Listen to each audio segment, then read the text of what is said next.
Good morning, or at least it's morning as I record this in early March. I want to use the next few minutes to get you up to speed on the status of dicamba in Indiana for 2021.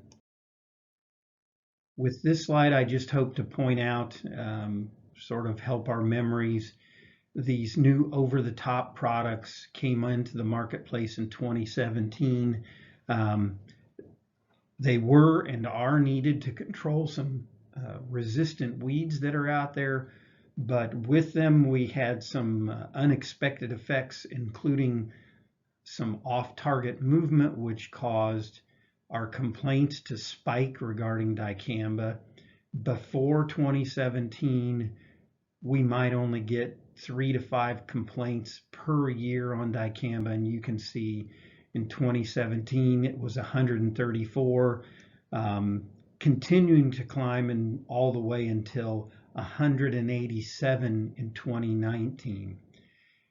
In 2020, the state chemist office imposed a June 20th cutoff date for these over-the-top dicamba applications, with the intent that we would hopefully at least have our dicamba complaints. And as you can see, we went down to 82 in 2020, and 1 year doesn't necessarily constitute a trend, but it did seem to do the job. So that's where we're headed, we hope, again in 2021.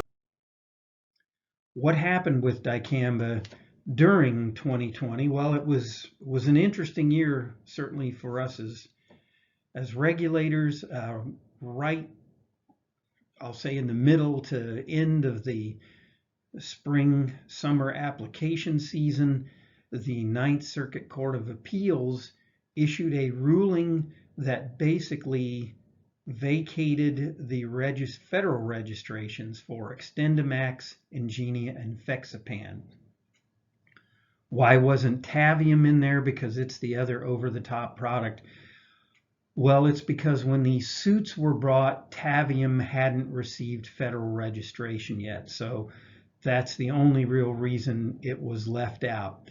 There was a period of about 5 days there in June where everybody, state regulators, applicators, were pretty edgy because we didn't get a lot of guidance, if any, from EPA about what was going on with these products. But finally on June 8th, EPA issued a cancellation order, a formal cancellation order, prohibited further sale or distribution of XtendiMax, Ingenia, and Fexapan, but did allow for the use of those products through the end of July. So everybody, certainly all applicators, breathed a little bit easier at that point in time. EPA promised us some quick action on what would happen with these products in the future. I don't know if the end of October can be considered quick, but EPA did grant 5-year registrations for XtendiMax, Ingenia, and Tavium. You'll notice Fexapan is missing from that. More on that in a minute. But for those 3 products, gave a 5-year registration. But there are some new things, hoops on the label that we need to jump through in order to use those products correctly. So what happened with Fexapan was Corteva finally decided as of February 22nd that they were going to discontinue all sales of Fexapan. So it is not registered for sale or use in Indiana. Currently, it's not federally registered. Corteva says they will work with the ag retailer to deal with any products that's in inventory, the channels of trade. We're going to say that growers, if you have unopened containers of Fexapan, you should approach your retailer and ask them to give you credit, take it back so that they can send it back to Corteva. There's no guarantee they will do that, but we believe you should at least approach the retailer and ask them if they will do that. If you have open containers of Fexapan, please sign up and bring those to our 2021 clean sweeps that are scattered around the state. We don't have the sites for those set yet, but if you start checking our website in July, we should have the sites set by that period of time. This notice that Fexapan has not been re-registered does not affect Roundup Ready Extend soybeans at all. So those are fine to continue to go ahead and use. So let's look at some of the 2021 label revisions. First of all, they've limited to 2 crops, dicamba tolerant soybeans and cotton. In Indiana, that pretty much means the only use we have for these over-the-top products is on DT soybeans. They tried to clarify a little bit the provisions about uncertified persons, what they can do with this product, and it's pretty much the only thing they can do is transport the containers of the product. Anything else done with these 3 over-the-top products has to be done by a certified applicator. There is no, and listen to this, there is no supervision of uncertified applicators for these 3 over-the-top products. They have to be used, and use is a broad general term that means pretty much, you're mixing, loading, and applying it. That has to be done by a certified applicator. They removed the 45-day post-planting application restriction on the labels and replaced it with a nationwide June 30th cutoff date. So June 30th cutoff date nationwide. In Indiana, we're shortening that, but just know that nationwide there's a June 30th cutoff date.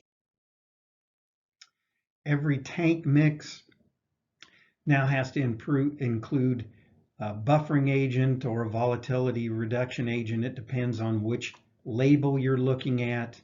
And they replaced the application rate ranges with one specific required rate. So you don't get a whole lot of choice now. You apply the one label rate that's on the label.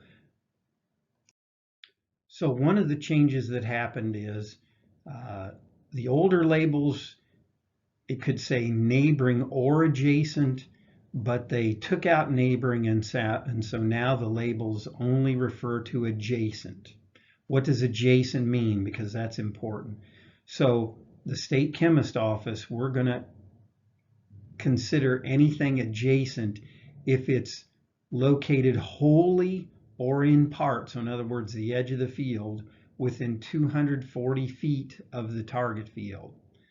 That's important. Got that? So adjacent means it's 240 feet from the edge of the target field. And you can see there's a couple of examples down there.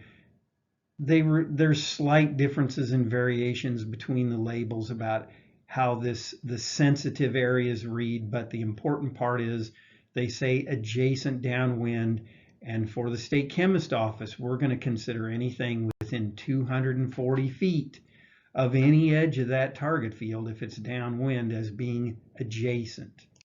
So you always have to maintain that 240-foot downwind spray buffer unless you're using a hooded sprayer, and then that can be decreased to 110-foot downwind buffer. And you can have more than a 240-foot buffer if you endangered species come into the mix. And right now in Indiana, that's Lake, Porter, LaGrange, Greene, Posey, and Harrison counties where endangered species might come into play. If you live in one of those counties, you should go to the website that's listed at the bottom of this slide It has a way for you to identify the field or fields that you're going to make the application to, and then it should print out for you a bulletin that's going to give you specific instructions on what you have to do to legally apply these products to the field that you've delineated. So you could have to maintain a 57-foot buffer around all the sides of the fields except for the downwind buffer could be increased to 310 feet. Now that doesn't mean if you live in those counties, every field is going to have these additional buffers on it. But the only way you're going to know that is to go to the website link that's listed at the bottom of this and go through the instructions they've got there for you. So this year, we wanted to maintain that June 20th cutoff date in Indiana because it did seem to work on limiting off-target injury and complaints to our office. We cannot use the vehicle that we used last year because EPA has told states that vehicle is no longer available to them. So this year we've done this by going to the Pesticide Review Board. They have classified not just these 3 over-the-top dicamba products, but all ag use dicamba products as highly volatile herbicides. This does not include dicamba products that are used for things other than ag, like turf, landscapes, right-of-way. But again, any herbicide that is used in ag that has at least 6.5% dicamba in it is now classified as a highly volatile herbicide. What does this mean? Well, it means that these highly volatile herbicides can't be sold or distributed without written permission from the state chemist office. This written permission is going to be through a general permit issued by our office. Please do not call. It does not require that you get an individual permit to distribute these products. What it means is if you're already a registered restricted use pesticide dealer from the state chemist office, you don't need to do anything except what you've already been doing. You can distribute any of these dicamba products at any time. The cutoff application date doesn't have anything to do with distributing these products. So as long as you've got that restricted use dealer registration from our office and you're keeping your restricted use pesticide sales records for 2 years, that permit covers you and you're good to go. A second permit will cover applications of dicamba products, and as long as you are a certified and licensed commercial or private applicator, you're covered under the general permit for applications. You don't need an individual permit. Please don't call for an individual permit. Make sure you follow all the label directions for whichever of these dicamba products that you're using. And don't forget that there's records of these applications for 2 years. Also, don't forget, whether you're a retailer or an applicator, that all dicamba products, ag use dicamba products in Indiana that are at least 6.5% are considered restricted use pesticides, not just these over-the-top products.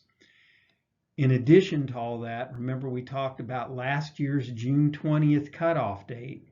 Well, same thing here for 2021.